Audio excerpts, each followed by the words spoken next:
À chaque génération, on parle de la foi. Nous disons que nous avons la foi, que nous croyons en Dieu, que nous lui faisons confiance.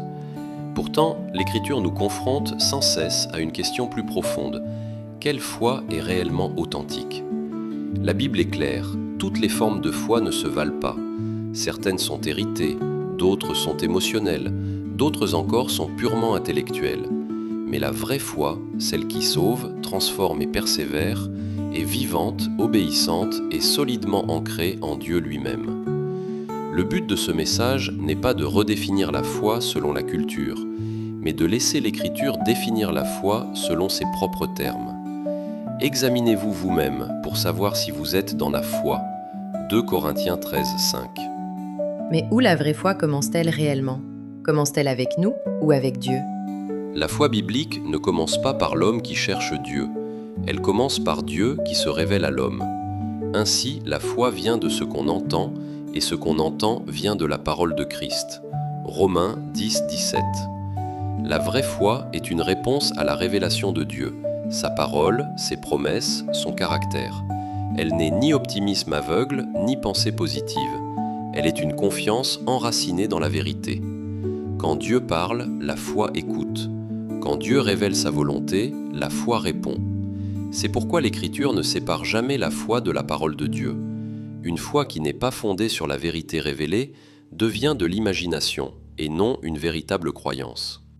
Que devient la foi lorsque la vie n'a plus de sens ? Lorsque Dieu semble silencieux ou lointain ? Beaucoup disent avoir la foi lorsque tout va bien, quand les prières sont exaucées rapidement, quand les bénédictions sont visibles. Mais la vraie foi repose sur le caractère de Dieu et non sur les résultats. Quand même il me tuerait, je continuerai à espérer en lui. Job 13, 15. La foi biblique affirme « Dieu est bon même lorsque la vie est douloureuse. Dieu est fidèle même lorsque les réponses tardent. Dieu est souverain même lorsque les circonstances sont incompréhensibles. » La foi ne signifie pas que nous comprenons les voies de Dieu. Elle signifie que nous faisons confiance à son cœur. Car nous marchons par la foi et non par la vue. 2 Corinthiens 5, 7. Si la foi est réelle, comment doit-elle se manifester dans notre manière de vivre ? L'un des tests bibliques les plus clairs de la vraie foi est l'obéissance. C'est par la foi qu'Abraham obéit lorsqu'il fut appelé à partir.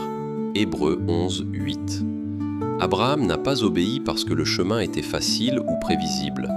Il a obéi parce qu'il faisait confiance à Dieu. L'Écriture est directe. La foi, si elle n'a pas les œuvres, est morte en elle-même. Jacques 2, 17. Cela ne signifie pas que nous sommes sauvés par les œuvres. Cela signifie que la foi vivante produit une vie transformée. L'obéissance n'est pas la racine de la foi, elle en est le fruit. La vraie foi pardonne même lorsque cela coûte, obéit même lorsque c'est inconfortable, demeure fidèle même lorsqu'il serait plus facile d'abandonner. Que devient donc la vraie foi lorsqu'elle est mise à l'épreuve par la souffrance et les difficultés ? La foi biblique n'est pas fragile, elle est affinée par l'épreuve. Ainsi, la valeur éprouvée de votre foi aura pour résultat la louange, la gloire et l'honneur lorsque Jésus-Christ apparaîtra. 1 Pierre 1, 6 à 7. Les épreuves ne détruisent pas la vraie foi, elles la révèlent. Quand la foi est authentique, elle prie même lorsque Dieu semble silencieux. Elle s'attache à Dieu même lorsque les émotions s'effondrent. Elle attend même lorsque les réponses tardent. Le juste vivra par la foi. Habacuc 2, 4. La foi n'est pas un moment, c'est une manière de vivre. Mais la foi en quoi ou en qui est-il réellement question ? Au cœur de la vraie foi, il ne s'agit pas de croire en la foi elle-même, mais de croire en Jésus-Christ. Crois au Seigneur Jésus et tu seras sauvé.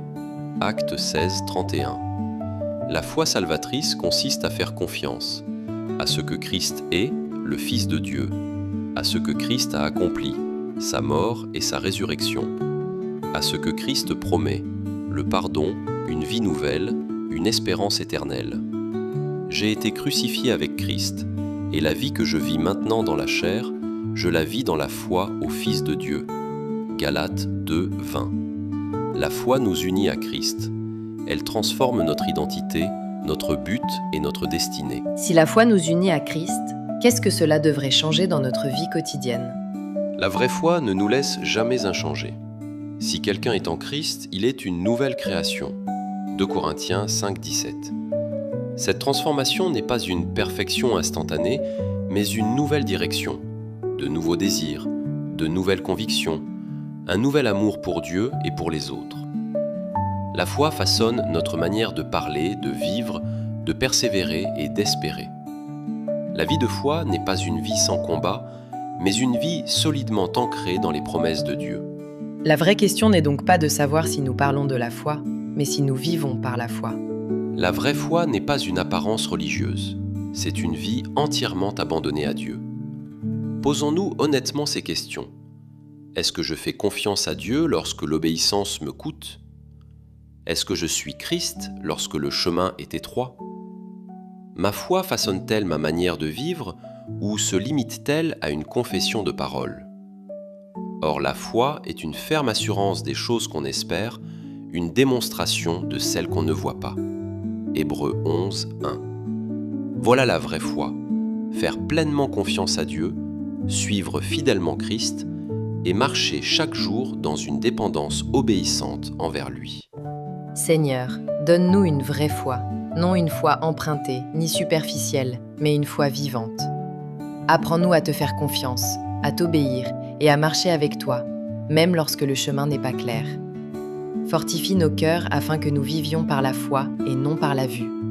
Au nom de Jésus, Amen.